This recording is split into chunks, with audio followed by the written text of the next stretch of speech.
Hello ସାଙ୍ଗମାନେ, କେମିତି ଅଛନ୍ତି? ମୁଁ ଆଜି ପୁଣି ଆଉ ଗୋଟିଏ ନୂଆ ଭିଡ଼ିଓରେ ଆପଣମାନଙ୍କୁ ସ୍ୱାଗତ ଜଣାଉଛି। ମୁଁ ଆଜି ଆପଣମାନଙ୍କ ପାଇଁ ନେଇ ଆସିଛି ECC ଡେ ବା ଅଙ୍କୁର ଦିବସ ଫେବୃଆରୀ ମାସ 2 ତାରିଖର ରେଜୁଲେସନଟିକୁ। ତାହେଲେ ଆସନ୍ତୁ ଭିଡ଼ିଓଟିକୁ ଆରମ୍ଭ କରିବା। ଅଦ୍ୟତା 2/2/26 ଦିବା 1 ଘଟିକା ସମୟରେ ଆମ ଡ୍ୟାସ୍ ଅଙ୍ଗନବାଡ଼ି କେନ୍ଦ୍ରଠାରେ ଏଠାରେ ଆପଣମାନେ ନିଜ ଅଙ୍ଗନବାଡ଼ି କେନ୍ଦ୍ରର ନାମଟିକୁ ଲେଖିଦେବେ। ECC ଡେ ବା ଅଙ୍କୁର ଦିବସ ପାଳନ କରାଗଲା। ଏହି ଦିବସରେ 0ରୁ 6 ବର୍ଷ ଶିଶୁଙ୍କ ଅଭିଭାବକ, ଜିକେଏସ୍ ମେମ୍ବର, ମାତୃ କମିଟି, ଯାଞ୍ଚ କମିଟି, ଆଶା ଦିଦି, କିଶୋରୀ ବାଳିକା, ଅଙ୍ଗନବାଡ଼ି କର୍ମୀ ଓ ସହାୟିକା ଇତ୍ୟାଦି ଯୋଗ ଦେଇ ଆଲୋଚନାରେ ଅଂଶଗ୍ରହଣ କରିଥିଲେ। ଫେବୃଆରୀ ମାସ 2 ତାରିଖର ଟପିକ୍ ନଣନ୍ଦ ଭାଉଜ ଖଟା ମିଠା। ନଣନ୍ଦ ଭାଉଜ ଖଟା ମିଠା କହିଲେ ନଣନ୍ଦ ଭାଉଜଙ୍କର ଭଲ ସମ୍ପର୍କକୁ ବୁଝାଇଥାଏ। ଗୋଟିଏ ଭାଉଜ ତାର ନଣନ୍ଦକୁ ନିଜ ଝିଅ ପରି ସ୍ନେହ କରିବା ଉଚିତ।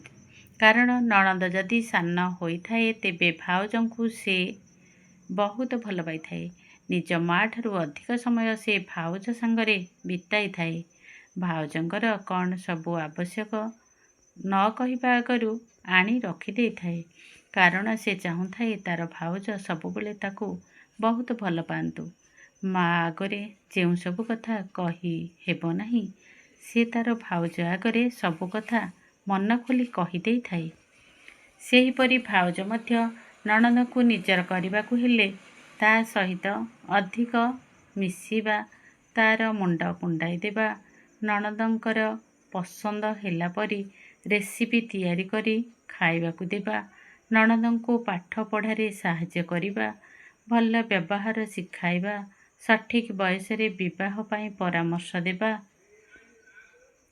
ନଣନ୍ଦ ଭୁଲ ବାଟକୁ ଚାଲିଗଲେ ତାଙ୍କୁ ଚତୁରତାର ସହିତ ଠିକ୍ ରାସ୍ତାକୁ ଆଣିବା।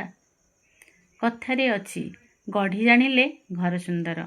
ତେଣୁ ଉଭୟଙ୍କୁ ବୁଝିପାରି ଥଟ୍ଟା ମଜାରେ ଚଳିବାକୁ ନଣନ୍ଦ ଭାଉଜଙ୍କର ସମ୍ପର୍କ ଖଟା ମିଠା ବୋଲି କହିବା। ଆଲୋଚନା ଶେଷରେ ଧନ୍ୟବାଦ ଜଣାଇ ସଭା ସାଙ୍ଗ କରାଗଲା। ଭଉଣୀମାନେ, ଆଶା କରୁଛି ଆଜିର ରେଜୁଲେସନଟି ନିଶ୍ଚିତ ଆପଣମାନଙ୍କର ମନକୁ ପାଇବ। ଗତ ମାସରେ ଆମେ ଏ ବିଷୟରେ ବହୁତ କିଛି ଆଲୋଚନା କରିଥିଲେ।